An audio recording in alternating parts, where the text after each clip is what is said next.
I care about what I care about because I'm so naturally deficient. Understand when I say I'm naturally deficient, I don't mean deficient in any regard I don't mean deficient in the sense that when I go to a group of people, if they're like 30 strangers, I feel insecure in their presence because I feel deficient in relation to them. To be totally honest, I don't feel deficient in relation to any human being. It's not even when it's just even when perhaps I should, I don't. But the deficiencies I'm speaking to are more of a deficiencies that even if the whole world was like, you're so awesome, it's deficiencies that have nothing to do with people's perception. It's deficiencies that have everything to do with the honest observation as to how my nature works. My nature for leans towards indulgence of stimulation.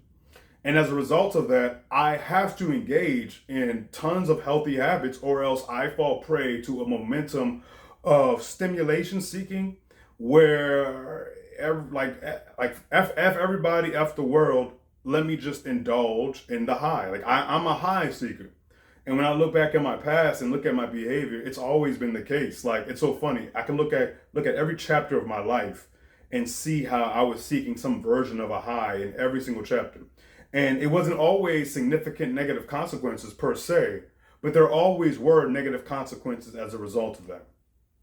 And so the addict that acknowledges this essentially saves themselves. You save yourself. Like, were I to lean all the way into my addictive inclinations, I would be just as toxic, as awful as the people in many of our lives. Now, here's the thing.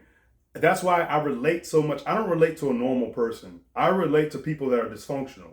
And when I say I relate to people dysfunctional, I don't relate to the justification of dysfunction. I just relate to the dysfunction itself.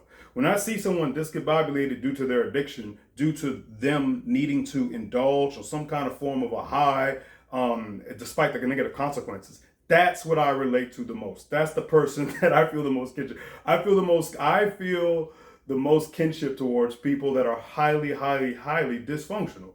But as a result of that dysfunction, my point is, it need not be a person's fate. That's why we have to access that capacity and that aspect of ourselves, of our human ability, that religious department.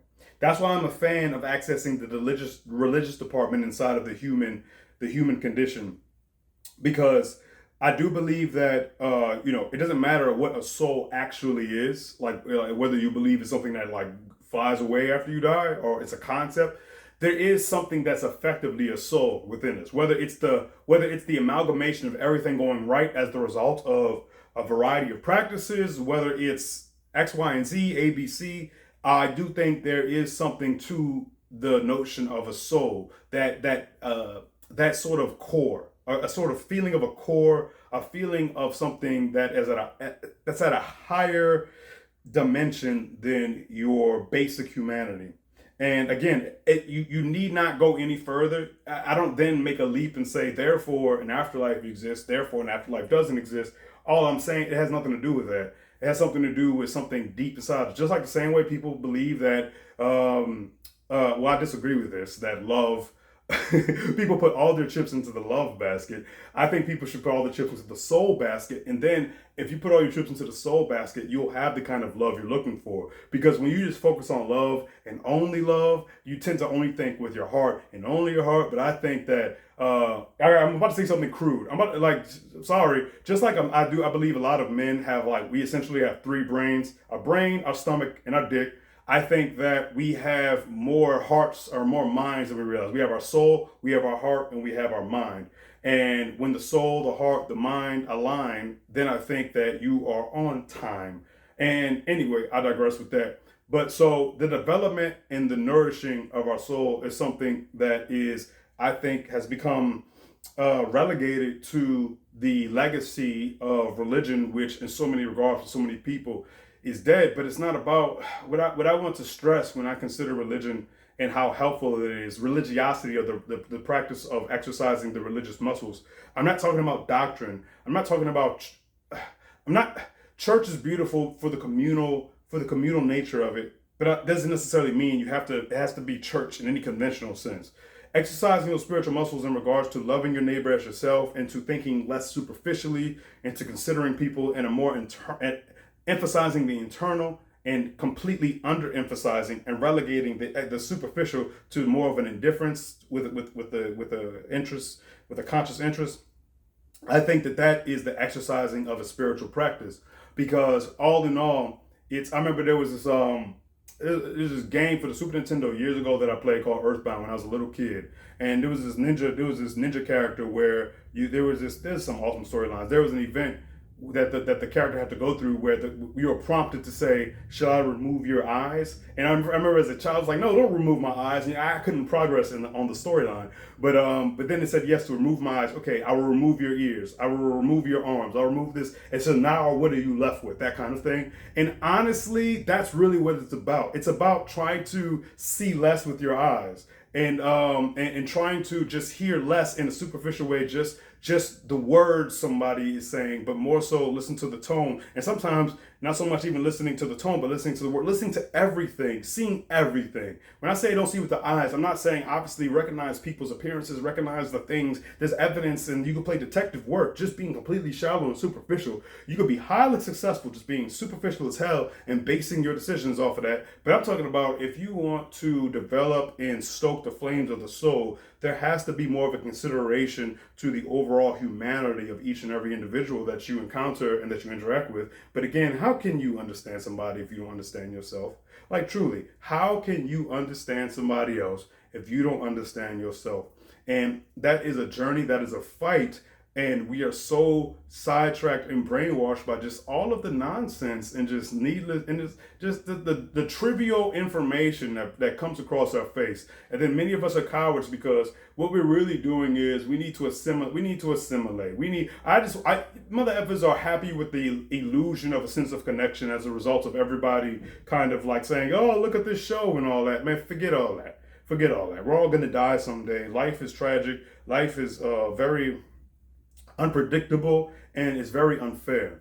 As a result of that, when you're done being entertained, what are you left with? Why are we okay with when we have what's left toxic relationships where we can't talk reasonably, where we're just being ugly with each other, where we're just trying to win? But then when we break away from that and just move on, then it's like la la la la la la la la. Like what's when when you gonna see it? And this is transferable to every aspect of our lives, because then what it transfers to is then how our children are conditioned. It transfers to your damn workplace, because you're still dealing with human beings that outside of the workplace are indulging all this negative, unhealthy behavior. Imagine if you had people that outside of the workplace, they were aspiring to be healthy human beings, and then inside the workplace, you would have that much more peace, because it wouldn't be. Does everybody see yet one of the most disillusioning things about, again, when I say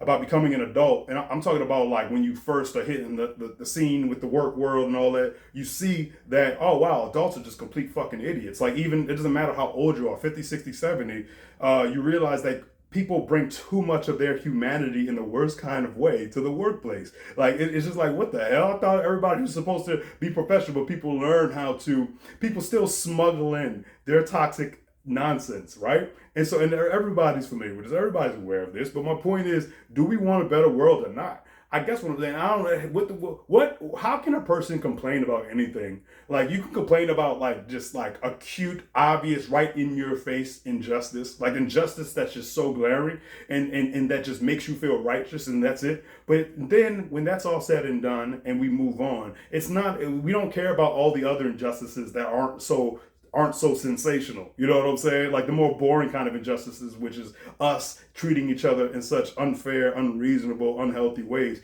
And then first and foremost, us treating ourselves in unhealthy, unfair, unreasonable ways. And then again, this being a contagion, this being a chain of reaction, this being what essentially is a norm.